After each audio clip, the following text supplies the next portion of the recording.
So I'm just about to finish my first year working as a doctor, and working as an FY1 doctor in the NHS over the last year has been one of the most difficult years of my life, hands down. However, there are a few things that I wish I knew 1 year ago that would have really made the difference when it comes to my enjoyment and my performance over the last year. So this is the video that I really wished I had exactly 1 year ago today when I first started working as a doctor straight from medical school, and also the video that I wish I had towards the final years of my medical school training. So I really hope this video helps you guys be a better doctor over the next year of your lives. What is going on, guys? My name is Kenji. Welcome back to my channel. Hopefully it's not the first time you're watching one of my videos, but just in case it is, I'm a doctor working in London, and as I mentioned, I'm just about to start my FY2 year, which is a second year of training here in the UK after graduating medical school. So let's go ahead and jump right in with the first tip that I have for you guys, being always ask for help whenever you're not sure. And even if you feel like you are sure, in the first few weeks to months of being a doctor, even if you know what the right answer might be, always feel free to ask for help. Now, when you graduate medical school, your theory will be right up here. You would have just finished your final exam, so you should and probably will know a lot about theory. However, I feel like the jump between the theory of, graduating medical school and the actual work of being a doctor, there is definitely a jump between the two. So during your first few weeks to months of working as a doctor, you won't necessarily know that much in terms of how the system works and in terms of how things actually work on your ward, and also most importantly, how things work in practice when you're actually applying your theory to help patients. So there will be a lot that you're unsure about, and some of these will be small decisions that won't really make that big of an effect, but some of the decisions you do make, particularly when you're on call, will have huge effects on patients. And in those particular circumstances, it's really important to just know that you can always ask for help whenever you need it. So just as a reminder, you work as part of a team. So when you're working on the ward or when you're on call, you'll obviously be the FY1 doctor. However, you will have most probably an F2 working with you. You might have a core medical trainee, or what we now call an IMT, an internal medical trainee. You may also have a GP trainee. You'll have a registrar sometimes, and also a consultant at times as well. So you do really work as part of a team, and sometimes the actual answer might be with the nurses, it might be with the physiotherapists, it might be with dietitians. So always feel free to reach out whenever you need help. And in those circumstances, I know what it feels like, guys. You might feel really stupid, like you should know this, and why don't you know this? But even in those moments, if you have a question in your mind, no matter how stupid you might think it is, there is no such thing as a stupid question, and your consultant or whoever you ask should be more than happy to sit down and explain to you exactly what you need to know. And if they make you feel stupid for asking and for doing so, then that's a separate problem in itself. To be completely honest with you guys, there's been so many occasions where it's 5:30 p.m. and I really should already be home, but I'm there on the ward and one of the patients might be very, very sick. One of the nurses might come to me at 4:59 p.m. and say, Kenji, one of these patients has a news score of 6 or 5 and they're really unwell. Or maybe they're not even news scoring, maybe their news score is 0, but the nurse just feels like they need to be reviewed by you. And then you go and see the patient, and in actual fact, the patient actually is really unwell, and you have to do that initial assessment yourself, and there's no one else in the ward. It's literally just you. There have been times like that where things are really quite dire or it's more of an emergency. However, there's also times where it's not necessarily an emergency, but you still need to ask your consultant. For example, if a patient is wanting to self-discharge at 4:30 p.m. and you're like, God, what do I do in this scenario? In those scenarios, particularly when it's really, really important when it comes to patient care, I've had to pick up the phone at 5:30 p.m. knowing that my consultant is already at home with his family, and I've just had to literally call them and say, look, I'm really sorry for bothering you. I know it's 5:30 or 6 o'clock, but I really have to ask you this question because of this scenario. In every scenario that I've had to do that, the consultants have been super understanding and super respectful, because they know, look, you're a first year doctor. This is not stuff that comes natural to you. So it's completely okay to do so, and I would encourage you guys to do so. If you don't know exactly what you're doing, no matter what time it is, pick up the phone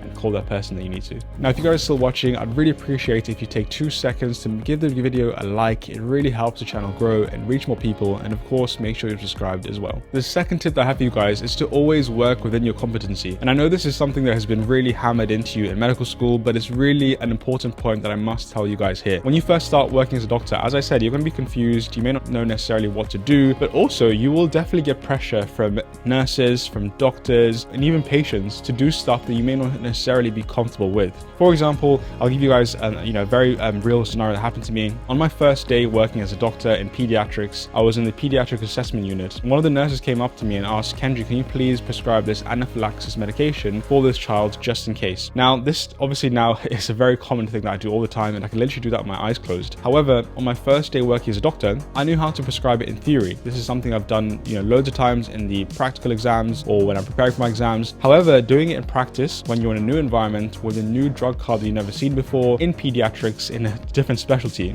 That's a very different scenario, and that may impact the way you feel in terms of your confidence for performing that task. So I had to say to the nurse, she was an experienced nurse, but I had to say to her, look, I'm happy to prescribe it. However, I'm not happy to sign it until I have a senior doctor just review what I've written. So I'm happy to do it, but you may have to wait a few, minutes until the registrar comes or another SHO comes and looks at what I've written before I'm happy to sign that off. She wasn't too happy about that. She had to wait around half an hour for the senior doctor to come and review my prescription. But again, I didn't feel bad. I said to her, look, I'm a new doctor. This is my first time doing these things, and I'm sorry, you're going to have to wait. And this might be really annoying for your colleagues, especially sometimes when it's your consultant who wants something done quickly and you're like, look, I can't do it quickly. This is my first time doing it. It can be annoying for your colleagues, for the patients, but guys, you have to prioritize yourself first, and you also, most importantly, have to prioritize the safety of your patients. However, the good news is, as time goes along, you will have more experience and have more confidence in doing things. So for example, now, a year later from graduation, when it comes to doing new things now, most of the times, to be honest with you, I just do the new thing, even though it's my first time prescribing a new medication, it's my first time doing a particular thing. Because I've had that year experience, I am more confident in making that decision to actually do the thing without needing a senior to review it for me. And that obviously will come with time, so don't worry. When it's your first, few weeks to months of doing something, do not worry. Take it slow, take it easy, and as time goes along, you'll get more confident in practicing independently, but also knowing when to ask your seniors if you need to. The next tip I have for you guys, which not only applies to your first year as junior doctor, but also to the next few years to come, is to not let anyone treat you with disrespect. Now, don't get me wrong, the majority of people that you come in contact with during your first year will be super respectful, even if they know, and especially if they know that you're only a first year doctor. However, there will be a small minority of people who, when they find out that you're only a first year who's just graduated from medical school, may treat you differently and not with the most amount of respect. And if this does happen in those particular circumstances, you have to remind yourself that you are a doctor. No matter what year you're in, even if it's your first year training, you are a doctor who has earned that title. You spent at least 5 to 6 years already in training, and this is your 6th or 7th year of training already. And therefore, no one, whether or not you're a doctor or a healthcare assistant, has the right to treat anyone with disrespect, even if that's your consultant or someone a lot more senior to you. And if this ever does happen, maybe the first time, depending on how bad it is, allow it to slip and maybe just talk to them in private. However, if it continues to happen, then you have to address it more seriously by either obviously telling them first, but if that doesn't actually work, then go and speak to someone more senior who can help you, like your educational supervisor or your clinical supervisor. However, like I said, in most cases, people tend to be very, very nice to you, especially if they know that you are a first year doctor. And I want to take a very quick break here to tell you guys about MagicMind. And as I'm sure you guys know, I only work with brands who I feel have a big impact on my life and who I use personally. And that's why I really am happy to tell you guys about MagicMind. So as a doctor, throughout my entire day, I really have to maintain my attention and focus on what I'm doing. And sometimes I do have to work 12 or 13-hour shifts. Unfortunately, this means that I do tend to drink quite a lot of coffee. And although I love the taste and the smell and the enjoyment of drinking coffee, drinking multiple cups of coffee has definitely had an impact on me physically, meaning that I do experience some anxiety sometimes when I drink the coffee by obviously feeling a bit jittery and also having palpitations when I drink quite a lot of coffee. And at that point, I was really happy when I discovered MagicMind, and it's completely changed the game for me when I have it as part of my morning routine alongside my normal cup of coffee every single day in the morning. And it really is crazy how a small bottle like this has really had a huge effect on my energy, on my focus, and also on my stress levels. The nootropics contained in MagicMind not only help enhance the effects of caffeine, but it also helps with focus and also increasing your relaxation.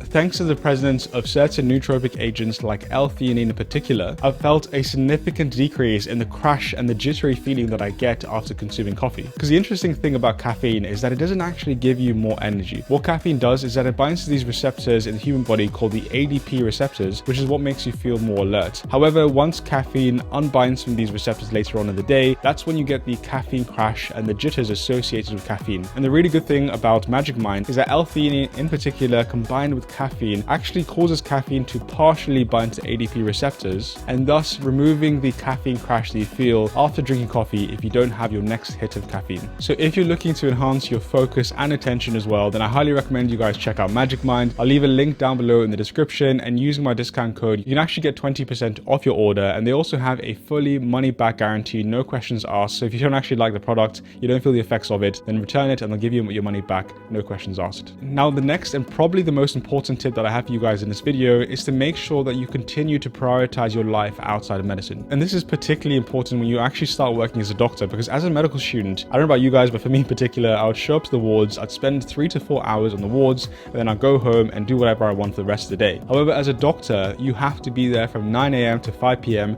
sometimes even longer, till 9:30 p.m., as well as doing night shifts and all these on-call shifts as well. And that in particular can have a huge toll on your life outside of medicine. So for me in particular, my first job actually was in pediatrics, so that was pretty chilled. It was only 9 to 5 p.m. I had no on-calls, I had no night shifts, I had no weekends, so that was pretty easy to maintain a work-life balance. However, unfortunately, all of that changed when I started my next rotation in stroke geriatric medicine, where I did have to start working weekends with on-calls and long shifts up until 9:30 p.m. on a regular basis, and that is particularly when it got really difficult to balance my life outside of medicine with my job as a doctor. So unfortunately, during the first few months of working as a doctor, I found it really hard to actually do the things that I really enjoy. I found myself neglecting, going to the gym, seeing my friends and seeing my family, and forgetting who I really was. And I really wish if I rewinded time that I'd be a lot more conscious of that. Because the honest truth is that life will get tough when you leave medical school and you start working as a doctor. You will be a lot more tired. That is natural, and I'm sure you guys know that. But it's really important to consciously remind yourself and to consciously work hard on maintaining your work-life balance outside of medicine. For example, you have to start creating very strong boundaries between your work and your life outside medicine. For me in particular, what that meant was making sure that at 5 p.m. I am going home. If it is not an emergency and if it can wait till tomorrow, even if it's something that's really important, but as long as it won't affect patient safety, then I would leave at 5 o'clock and I would not feel bad about it. And that's the important thing, not feeling about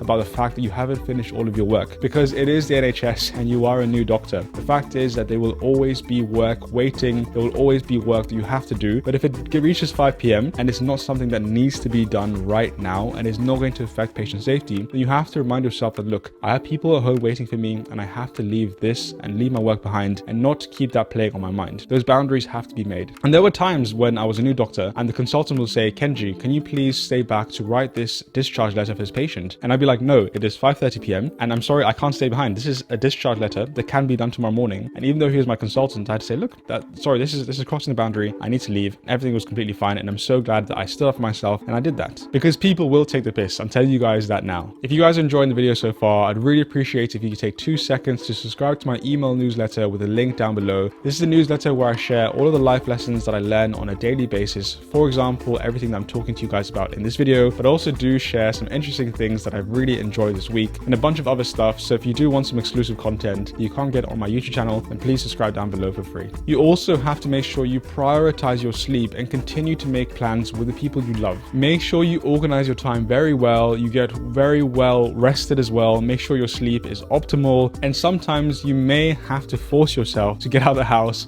and to not lay in bed all day on a Saturday, but to get out and actually experience the life that you have created for yourself outside of work. And this beautifully moves me on to my next point, which is that it will come to pass. So there were many times throughout my first year where I actually considered quitting medicine, where I really considered and said to myself, is medicine actually for me? I feel so burnt out, I feel so stressed, particularly on my on-call shifts or when I was working weekends or the first time giving CPR. In these times, I did really struggle. However, I'm really happy that I realized that this will come to pass. And I'm so happy that 1 year later, I actually stuck it through to the end. And I hope that I'll continue to remind myself over the next year until I reach the end of my foundation training. So when you're at your lowest, when you're on a busy shift, when you're really stressed out, when you don't like your consultant or the team you're working with, you're working late at night, you have to continue to remind yourself that this will come to pass. What will get you through those difficult times is to continue keeping your head up, keeping faith and being very optimistic, and knowing that sooner or later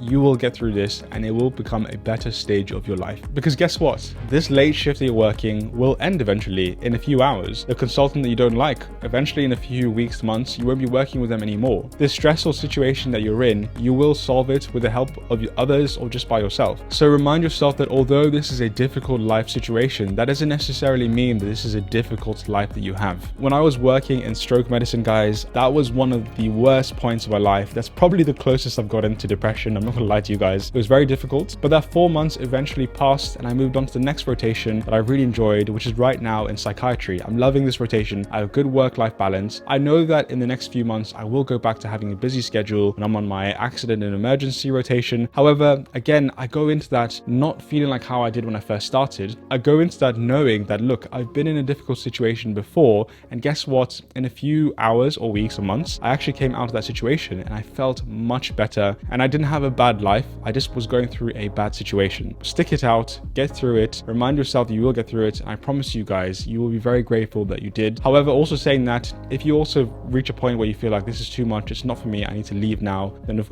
course, there is nothing wrong with that, but just be conscious that things will eventually pass and things will get better. And the final point that I have for you guys is to enjoy the entire journey. And this actually might be something that you have to consciously remind yourself at all times. But what I do promise you is that the first year will fly by. I'm now exactly a year since I graduated, and I actually can't believe how fast this has actually flown by. I'm already into my last year, or just about to start my last year of foundation training. So throughout the next year of your life, use your annual leave to do the things you love. Take the time to explore the world, to go on new trips. You actually have the money now. You're not in medical school anymore, and you actually have a salary. So you probably can afford new trips to maybe France or, somewhere in Spain, somewhere you've always wanted to visit. Take random trips to go see your friend across the country. Find new activities that you enjoy. Develop your character in a certain way and develop skills that you really want to. Because if you're starting foundation training now, then you probably are in your early 20s. And remember, guys, this is the best time of your life. You're in your early 20s or mid 20s, and work shouldn't get in the way of that. You should continue to do what you would want to do during your early 20s. Don't set your life aside and prioritize medicine over everything else. Remind yourself to enjoy the journey, and as a cliche as it might sound, it's not necessarily about the destination, it's about the journey that you're taking. And I promise you, you will get to the end of foundation training, look back and smile on all the times you have, and even on the most difficult times that I had in my life, particularly like I said on that stroke medicine rotation. I look back at that and say, you know what, I'm actually really proud of myself that I got through that difficult situation. It's improved my character in itself, and I'm super happy that I'm moving on to the final year of foundation training. Now, if this video has helped you guys out in any way or form, please take 2 seconds to drop a like down below. Make sure to subscribe with notifications on, and before you leave, here are a bunch of videos on my channel that I think you might enjoy. Thank you so much for watching, and I'll see you guys on the next one.